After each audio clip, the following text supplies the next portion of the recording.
What's up, everybody? Welcome to Podcast Now. I'm Alex, and this may be the first time you guys are seeing my face if you only watch Scream videos, so please don't click away. Please don't leave the dislike. Please don't say, oh, well, now that I know what you look like, it's all over. It's all downhill from here. It's still the same old me. I still talk just as fast. I still don't have a script just as much as I always don't, right? All that stuff still applies. But no, I thought, for Scream videos, I show you guys a lot of pictures. I can't show the movies, right, because they would immediately just get taken down. So I thought maybe this would be a little bit more of a personal thing. I'm not going to do it every time, and there'll be pictures, mixed in here or there, but I think this is kind of how I want to do it, at least for the next little while. Maybe when we get the trailer for Scream 5 or Scream 2022, then we can use, like, screenshots or screen caps of that trailer and stuff like that in videos, okay? So, I gave you the long opening. What are we going to be doing here? Well, I want to have a more sit-down. See, I'm in my chair. There it is, over there. I want to have a sit-down discussion about people seemingly feeling really good about Dewey being the one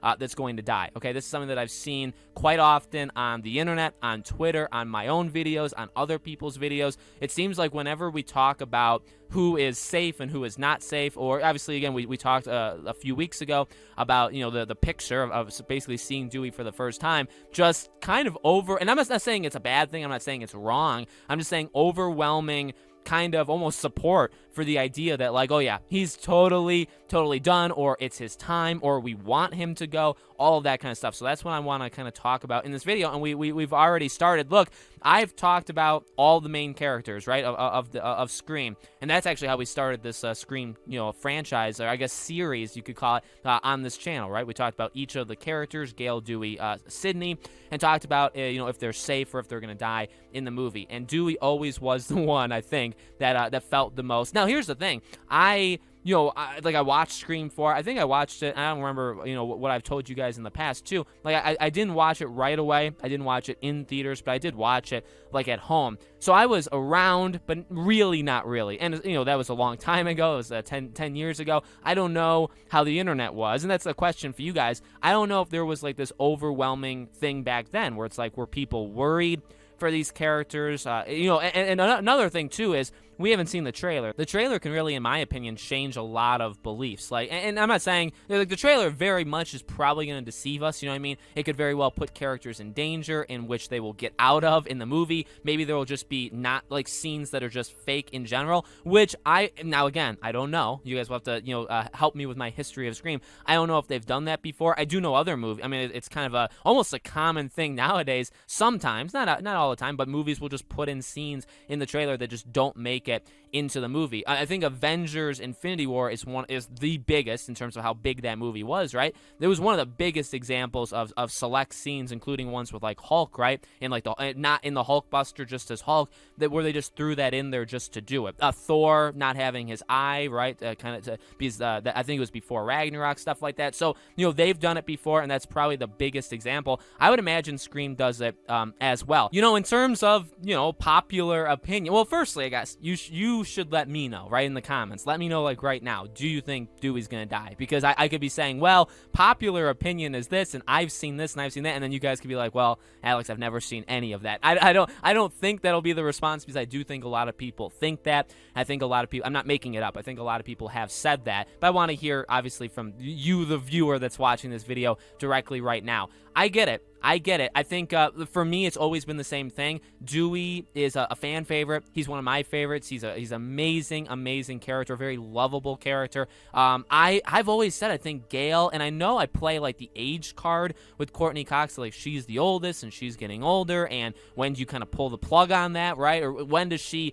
not want to come back, and then you keep making these movies, and then eventually you have to do something probably drastic and in a stupid way versus an organic way.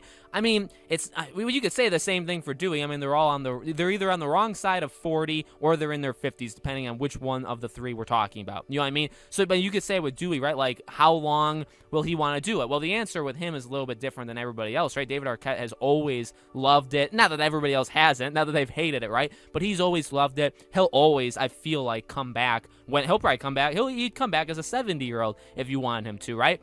But even that, it's like, well, when do you want to pull that plug? You know what I mean? I think even Oh, I don't know. I think my opinion on those things differ from other ones. I don't really want to see a 70-year-old Sydney running away from Ghostface. You could say like Jamie Lee Curtis has done it well. Okay, well, still that's not 70, right? Let's see how she does in 10, 15 years if they still want her to do it, right? And then we can debate then. But, but I get it. I get that it can be done well. I get that you can bring characters back continuously, but that's always kind of been my thing with Dewey as well. And again, more so with Gale, but with Dewey, it's like, well, you have the kind of the same elements. You don't know how much longer maybe you'd want him around in terms of age and how much longer he would want to do it, even though, again, he's been very positive. But then you have the fan favorite, ness to him. You also have his many, many close encounters with Ghostface where it's like, well, you can't keep faking him out. And that is a problem, I would say. Not necessarily a problem, but that's a thing this movie franchise and probably any horror film, like any slasher or anything like that, they all have to deal with, because when you have a character survive so much, odds are it's because they've survived attacks, right? They've made it through. But the thing is, they won't always be able to do that. And you have to settle, or you'll end up settling probably in a weird, not great spot where you have to keep doing fake outs with them, or you have to keep them very, very safe nonstop. And neither of those long term is a smart idea. You know what I mean? Because if it's a slasher film, if the idea is many, many people die each time, knowing a character is just has a protection, has a protection bubble around them the entire time for maybe multiple movies on end, right, is not smart. At the same time, doing close call over and over and over again also isn't smart, because it almost does the same thing just in an opposite way, where it's like, oh, well, they'll never actually get killed, right, because they're just kind of messing with us and they like to do that nonstop. You could say what I just said, my argument, is a perfect reason to kill off Sydney, which is not how I designed this discussion, is not how I designed me saying all that stuff. Again, I want Sydney to survive, so forget what I just said if that's what you're going to come at me with afterwards. No, I mean, so you could say that with Dewey, right? He's been in the crossfires quite a few times. How much longer? And especially, too, I mean, we just know this, the way that these movies go, not this movie. It's hard to predict this movie because I think it is going to be very unpredictable and in a really, really good way, right? But the idea of passing the torch to a younger generation and a slasher kind of film, the odds of all of the old, the OG cast making it are not very high. If you're passing the baton down, you probably aren't around as much or at all. And that's just something that is kind of predictable. I mean, you could predict that. Star Wars, you could say, is very predictable too.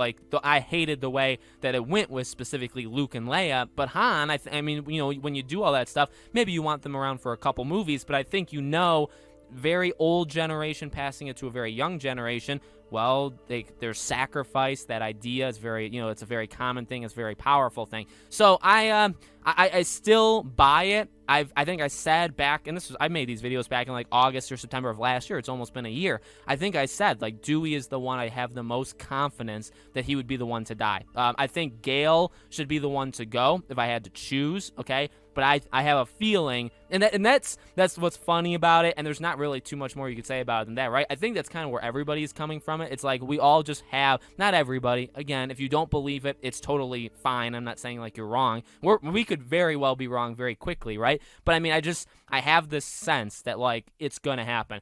I don't know. That's really, you could say, well, maybe a couple of them will go, maybe none of them will go. Maybe you have that sense, and that could be equally as right as me, right? So let me know, again, guys, do you think Dewey is going to stay? Do you think it'll go? Do you think it'll be somebody else that ends up dying? Let me know. As always, make sure you guys are subscribed to the channel. Hit the bell icon so you guys know when all these videos go up. Give this video a like. And if you guys want to support us on Patreon or YouTube memberships, we do have both of them. They're the exact same thing, just in two separate spots. Patreon, the link is in the description below, and the join button is directly next to the subscribe button. You get exclusive benefits for both of the perks that we offer, so it's not like you're just giving us money just to give us money. Obviously, if you guys want to check it out, I would be very, very grateful. Thank you for watching. New Scream video. I'm trying to stick with the every Tuesday thing. I know we skipped last week, but hopefully next Tuesday we'll be back, and I hope to see you guys there.